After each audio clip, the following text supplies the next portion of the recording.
Located right on the eastern coast, Sydney offers the best of both city attractions and seaside relaxation. Whether you prefer sightseeing and shopping or chilling on the beach, you will find plenty to keep you occupied when you visit Sydney, Australia. In this video, I will be helping you decide where to stay in Sydney to make the most of your vacation. By the end of the video, you will know exactly what each district has to offer and which one best suits you. I will start with the Central Business District.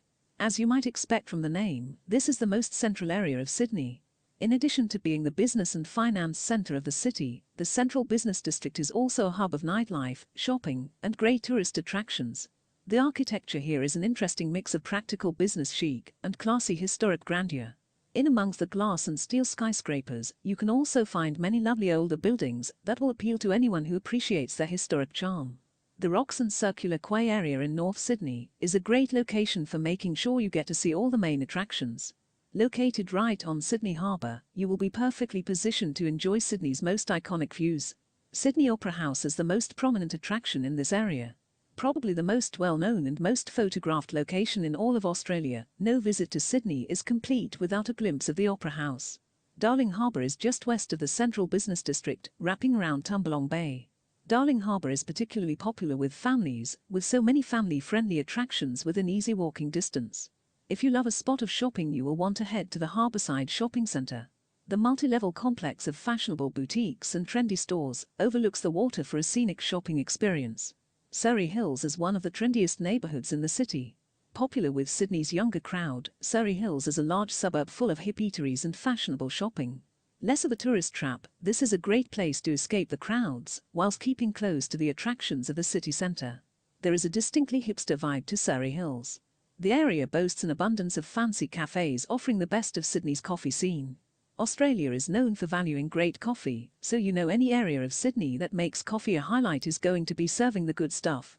King's Cross is an inner-city neighbourhood a little ways outside of central Sydney. It is only around a 20-minute walk from the Central Business District, so you won't be too far from the popular tourist attractions of the city centre. King's Cross has been known as Sydney's red light district. If you are interested in seeing how that impacts a city's nightlife, then King's Cross is a fascinating place to visit after dark. Paddington is a charming upmarket neighbourhood just a short way east of central Sydney. Home to lovely historic buildings, Paddington is a vibrant neighbourhood that keeps its fashionable atmosphere without falling into pretentiousness. If you enjoy shopping, Paddington offers an alternative to the more mainstream fare of central Sydney. The streets of Paddington are lined with chic independent boutiques and charming cafes. Sydney's Chinatown is a tiny little neighbourhood at the south end of the city centre. The entrance to Chinatown is marked by ornate gateways guarded by Chinese lion dog statues. It really helps set the aesthetic for the area, welcoming you into a hub of Chinese culture and cuisine. You will find tons of quality Chinese restaurants here, so if you get a craving for Chinese food, you know where to go. It's not just Chinese food either. You can also enjoy great Japanese and Korean food here too. Darlinghurst is a vibrant suburb separated from the city centre by Hyde Park. If you are looking for where to stay in Sydney that will provide an authentic, artsy vibe, with affordable accommodation, within walking distance of the city centre, Darlinghurst is a fantastic neighbourhood to consider. Darlinghurst is home to the National Art School, which explains why there are so many galleries in the area. In amongst all the contemporary galleries showcasing typical modern art, there is also the Artery. Probably the most famous beach in Sydney, Bondi Beach and the surrounding neighbourhood is hugely popular with tourists. If you are planning to stay in Sydney for a relaxing beach vacation, Bondi Beach is probably high on your list of possibilities. Located in East Sydney, Bondi Beach itself is covered in things to do. Obviously, you can spend your time relaxing on the soft golden sand. Alternatively, head into the water and take advantage of the various water sports on offer. Manly is a charming beach resort a short ways north of central Sydney. Well outside of the main city, Manly is more for those planning a relaxing beach vacation, rather than a busy city adventure. The main attraction of Manly is, of course, the proximity to multiple beautiful beaches. The eponymous Manly Beach is the best known, but far from the only option. You will have your pick of both bustling family beaches and quieter, more secluded beaches.